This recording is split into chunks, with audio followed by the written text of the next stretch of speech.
Kung ang ilang nagka-crash sa birthday party, kinaiinisan ng isang babae, kinaaliwan ng sayawan ng isang nagdiriwang na grupo na di naman siya kilala.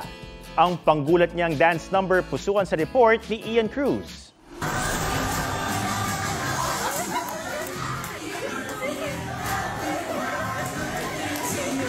Time to celebrate. Samahan pa ng pa-dance na very great.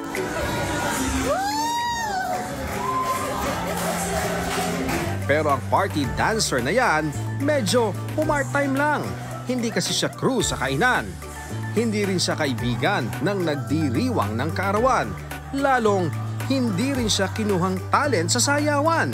Itong si Michelle Viernes kasi, customer na nag-volunteer humataw kaya everybody happy.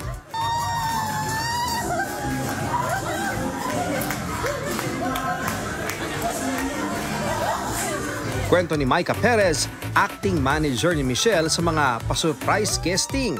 Naroon sila sa birthday ng isa nilang kaibigan na nauna ng sinayawan ni Michelle. At dahil natuwa sa kanila ang resto at ibang customer, pinayagan na rin siyang sumayaw sa birthday ng kabilang table. Hindi lang pala sa iisang table siya nag-alay ng surprise performance dahil may isa pang table na nabati ng magaling na paggiling. Kaya kumota itong si Michelle dahil nabigyan pa sa birong paghingi ng tip. At dinaig pati ang concert ni Tita Shawi. May nasyaron din si ate after sumayaw. Kaya sa mga nag-iisip daw ng racket, try nyo rin daw mag-volunteer sumayaw na may kaunting kulit.